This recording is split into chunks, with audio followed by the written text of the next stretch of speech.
let me get this straight. Everybody just afraid of Tampa Bay. Like, y'all shook. Can't be me.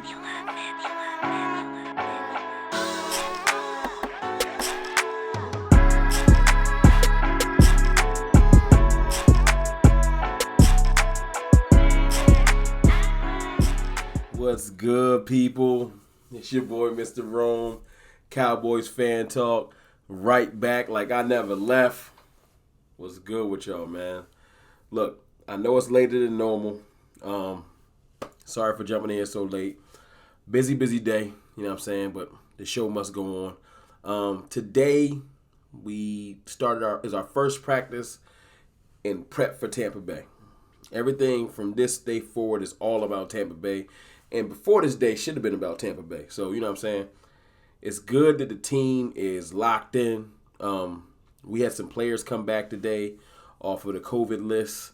DeMonte Casey, CeeDee Lamb, Connor Williams, I think somebody else. But they all are back. The roster shuffling continues. I don't think anybody got cut. I think all of this is fine because of that whole COVID thing. So, no shuffling, no cuts because of that. But the prep for Tampa has began. Couple of things today, man. They see some interviews after practice. Talked to Micah Parsons.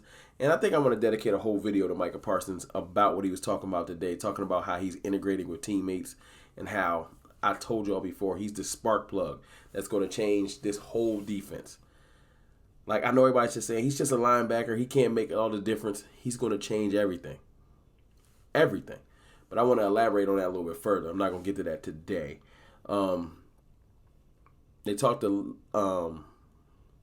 Ty Smith. And Ty Smith was saying that, you know, same thing that most people say in the offseason. Best shape of his life. He feels incredible. But this is a little bit different. You see pictures of Ty Smith. Ty Smith looks like a defensive end. He looks incredible and like a big defensive end. You know, does not look like a left tackle. I'm talking about the dude is ripped. He said he's not going to be wearing his neck brace this year because he don't need it. That is so dope to me. Like, that's one of the things that just stands out to me. Like, Ty Smith is ready. So all of this Chase Young and you got to worry about Sweat and Josh Sweat, Montez Sweat and Brandon Graham and all of these other DNs in the... Ain't none of y'all getting past Ty Smith. None of y'all. Ty Smith is a gold jacket wearing left tackle that's still in his prime. Ty Smith has time left in this league. Like, if he wants to play, he's in incredible shape. He's fine. So all those people that's just throwing extra games on him saying, Ty Smith is going to be hurt, he's going to miss 2 or 3 games. Ty Smith is going to be good this year. Now, look, I ain't going to brush past it. Lyle Collins, man, he didn't practice today. You know, with a stinger. With the other stinger from the other day. And they're saying that they're just giving him rest.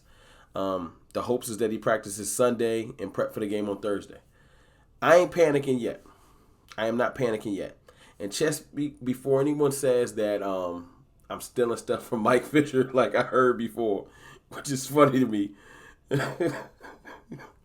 Anyway, I threw this out on Twitter earlier saying, let me fix the line for you in break in case of emergency scenario, like the doomsday scenario.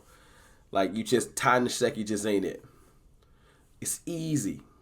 I ain't a rocket scientist. You guys can think of this yourself. Ty Smith, Connor Williams, Tyler Biadasz, Connor McGovern, Zach Martin, right tackle. Simple. Now, I'm sure you're going to roll Ty Nsekhe out there because that's why you signed him. I'd give him a half. Now, this is all hypothetical. This is as if Lyle Collins can't go. I think Lyle Collins will be fine. Stingers are like sprained ankles or short throwing shoulders. They need rest. That's it. You rush them out to practice today, re-aggravated. They re-aggravated it last time, rushing them. Let Lyle Collins rest. This ain't his first rodeo. He'll be fine.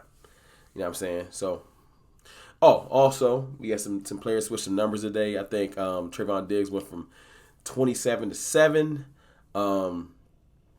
Osa went to 97, if I'm not mistaken. Who else changed their number? Azor, I forgot his name. The DM from Hard Knocks that Chiss made to 53. He went to 54, which is funny to me, and it's low-hanging fruit.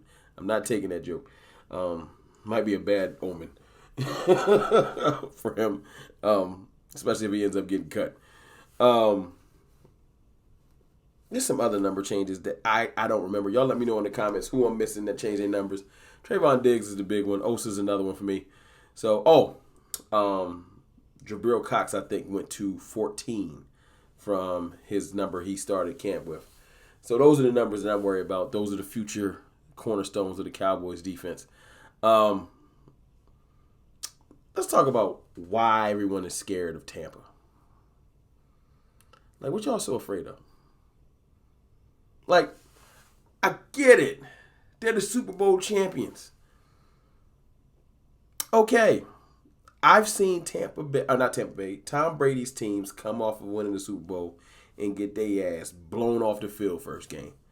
So that's one thing that you could say has happened before. Tom Brady has lost an opening game the following year after he's won a Super Bowl. Has happened.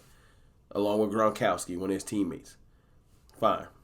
2, a lot of those players are not used to success, which means they feeling themselves. And the media ain't helping. I seen the picks. People are picking Tampa to blow us off the field. We shouldn't even show up. Why is this a game? They should have put somebody else in the first game. You know, all the silliness. And it's funny to me. I love when this happens. I seen it before. My boy Jay Tuck said it earlier. I remember that Saints game from a couple years ago. When they're saying, yo, we should not show up. Saints is going to blow us off the field, yada, yada, yada, yada. And back then, our defense wasn't considered nothing. Just like right now. I think we won that game 13-10, if I'm not mistaken. Or was it 12-10? I think it was 12-10. But my point is, all these Titans that can't be beaten and the Cowboys shouldn't show up, I've seen it. I've seen us beat these teams. I'm not worried about First of all, everybody need to calm down. A-B-Y-O. I'm not worried about Antonio Brown. Mike Evans is dope. Respect to Mike Evans. You know what I'm saying? Gronk wild old. Tom wild old.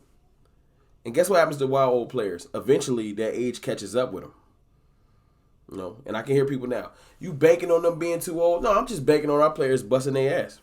Because they've been getting disrespected for the last 6-7 months. And they tired of people disrespecting them. And saying we shouldn't even show up. And saying our defense is historically trash. And all this extra stuff. Players that didn't even play on this team last year are getting called trash. Before you even take the field for the first time. And that do something to you. The dude that I'm going to highlight in the whole video, Micah Parsons, you think he not about to lead his defense out there and tell them they don't believe in us? They're saying we shouldn't even come out here. They saying Tom and them going to drop 50. Easy. They don't even need a running game because they running backs is Trinity to dash. Let me just put that out there. Leonard Fournette is overrated in buns. Y'all love to tell me that Zeke is overrated. Leonard Fournette is overrated. Giovanni Bernard, and like their running backs is trash. You can put them together and they don't equal Zeke from last year to me. Look at their stats. So the running game, I'm not worried about. And then not to be funny, man, that D-line overrated too. Vita Vea, 2 sacks. Shaq Barrett had a breakout year the year before last, not last year. And JPP was almost forgotten about. This was the retread. People didn't even want to sign him. He just landed in Tampa. He didn't know Tom was coming. Like, y'all got to calm down. Now, the linebackers, Devin White is the truth. Devontae David is the truth. Respect to the linebackers. But I feel like my linebackers is better because they're younger. They faster. It is what it is. At least my linebacker. I feel like Micah Parsons is going to be better than Devin White. I don't care. Tell me I'm a homer. But I just got to say this, man. Y'all got to stop being so afraid. I'm going to be on here talking my shit for the next week. And if you don't like it, you might as well stop watching. Because this is how I give it up. I told a dude on Twitter earlier, are you new here? Did you just start following me? If you got low self-esteem, if you got low sports self-esteem, just say that. But stop bothering me on Twitter or in the comments telling me that I should be afraid of Tampa. Shut up. I don't want to hear it. I'm rolling. We going to bust Tampa ass a week from now, and I'm going to be one of them people standing on the front line. Now, you can come stand on the front line with me, or you can be a child and move to the back and let the G stand up in the front. But stop telling me that I should be afraid and it's logical and they better than that. I don't want to hear that. It's 2021. It's not last year. Congratulations on your Super Bowl. Do it again. Update your resume. Go on Indeed. I don't want to hear it. It's your boy, Mr. Rome, man. Stop being afraid.